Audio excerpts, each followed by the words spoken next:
అంతర్జాతీయ యోగా దినోత్సవం సందర్భంగా నిజాంపేట వాటర్ ట్యాంక్ దగ్గర ఉన్న జిల్లా పరిషత్ హైస్కూల్లో ధ్యాన యోగ క్లాస్ కండక్ట్ చేశారు. అఖిల భారత వడ్డెర సంక్షేమ సంఘం తెలంగాణ రాష్ట్ర మహిళా అధ్యక్షురాలు మెడిటేషన్ మాస్టర్ కంచపు రమ పిల్లలందరికీ ధ్యానం, ఆత్మ యోగా జ్ఞానం చెప్పి, రమ ధ్యానం చేయడం వల్ల బ్రెయిన్ చాలా ఫ్రెష్ గా ఉంటుందని, ఎలాగైతే సెల్ఫ్ లో బుక్స్ నీట్ గా సర్దుతే మనకు ఎంత చక్కగా కనిపిస్తాయో, అలాగే ధ్యానం చేస్తే మనం చదివిన ప్రతి ఒక్క పదము, వర్డ్, ప్రతి ఒక్క ఆన్సర్ గుర్తుంటుందని, ఎలాగైతే ధ్యానం చేయకుండా ఉంటారో, ఒక సెల్ఫ్ లో బుక్స్ ఎంత గందరగోళంగా ఉన్నప్పుడు ఏ విధంగా బుక్స్ ఎక్కడ ఉందో మనకు తెలియదని, అలాగే ధ్యానం చేయని వాళ్ళకు ఎంత చదివినా సరే ఒక్కటి కూడా గుర్తుండకపోవడం జరుగుతుందన్నారు. ధ్యానం చేయడం ద్వారా మనకు అన్ని గుర్తుంటాయని, చాలా చక్కగా అన్ని రకాలుగా భవిష్యత్తు ముందుకెళ్లడానికి ధ్యానం బాగా ఉపయోగపడుతుందన్నారు.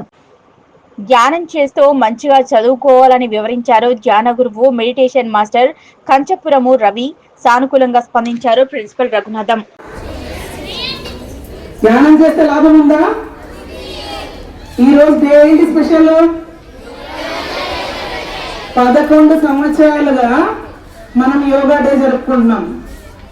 ఈ 11 సంవత్సరాల ముందు యోగా అనేది ఎవరికి తెలియదు.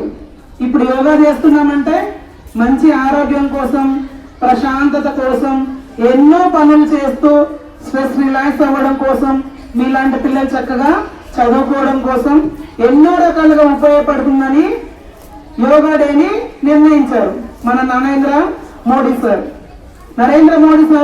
యోగా అందరికీ కూడా కావాలి అని పార్లమెంట్ లో పెడితే 177 దేశాలు ఆమోదించాయి. ఏ దానికి కూడా ఇంత గట్టిగా ఆమోదం తెలియలేదు. దీనికి ఒక్కదానికి మాత్రమే 177 దేశాలు ఆమోదించడం వలన మనం ఈరోజు యోగా డే జరుపుకుంటున్నాం.